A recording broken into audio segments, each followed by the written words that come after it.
اما عائشہ صدیقہ رضی اللہ تعالیٰ عنہ سے روایت فرماتی ہیں نبی صلی اللہ علیہ وسلم کو بلایا گیا ایک بچے کے جنازے کی طرف، انصار کے بچے کے جنازے کی طرف۔ میں نے عرض کی یا رسول اللہ اس کے لیے تو بڑی مبارک ہے اس بچے کے، لہٰذا عصفور من عصافیر الجنہ،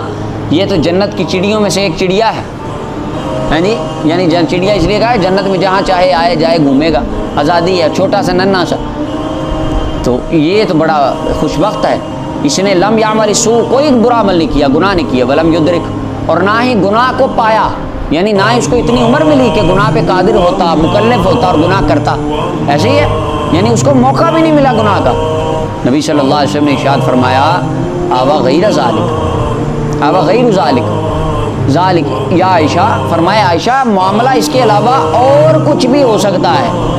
معاملہ اس کے علاوہ، ہاں یہ 9 نمبر کے اندر انہوں نے مرکات کے حوالے سے یہی بات لکھی ہے، ان اللہ خلق للجنت اہلا، اللہ نے جنت کے لیے گروہ پیدا کیا، اللہ ان کو پیدا فرماتا ہے، اللہ نے جنت کے لیے پیدا کیے ہیں، وہم فی اصلاب آبائہم، حالانکہ وہ اپنے ماں باپ کی صلبوں میں ہیں، باپوں کی صلبوں میں، لیکن ہیں کیا؟ جنتی۔ اور فرمایا ایک وہ گروہ ہے خلق للنار، اللہ نے جہنم کے لیے پیدا کیے ہیں، خلقہم لہا، اللہ نے ان کو بنایا ہی دوزخ کے لیے، وہم فی اصلاب آبائہم، اور وہ اپنے باپوں کی صلبوں میں ہیں، ابھی دنیا پہ آئے بھی، مثلا اللہ تعالیٰ کو تو پتہ ہے کہ کس نے پیدا ہو کہ کافر ہی رہنا ساری زندگی اور اس کا خاتمہ کفر پہ ہونا ہے، تو اللہ تعالیٰ نے وہ جہنمی ہے کہ نہیں، ہے کہ نہیں؟ حدیث سے سب سے پہلا نقطہ تو یہ نکلا جو باپ کی صلب میں ہے ابھی آیا بھی نہیں، آئے گا، کیا کرے گا، کتنی دیر زندہ رہے گا،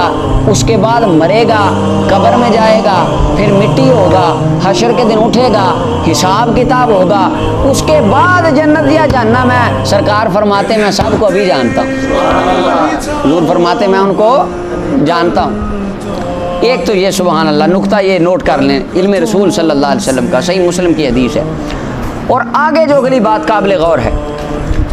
کہ نبی اکرم صلی اللہ علیہ وسلم نے جو یہ فرمایا اما عائشہ پاک کو کہ معاملہ اس کے علاوہ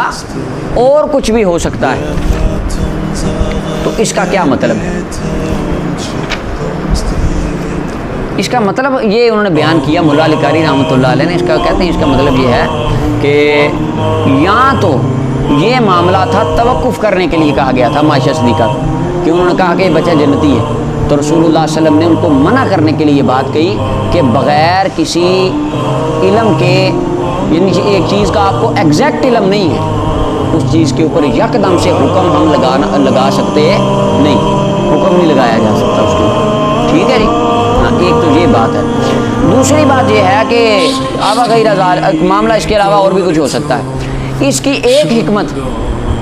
محدثین نے یہ بھی لکھی کہ نبی علیہ الصلوۃ والسلام نے بچوں کے بارے میں یعنی توقف کرنے کا حکم دیا، بچے جنت میں جائیں گے یا جہنم میں، مسلمانوں کے بچے ہوں یا کافروں کے بچے ہوں، اس کے بارے میں مختلف طرح کے اقوال ہیں، کیا وہ جنت میں جائیں گے یا نہیں جائیں گے، یا اعراف میں رہیں گے یا توقف کرنا چاہیے، وہ آگے چل کے ہم ڈیٹیل سے اگلی حدیثوں میں اس کا آتا ہے، وہاں پہ ہم بات پڑھتے ہیں۔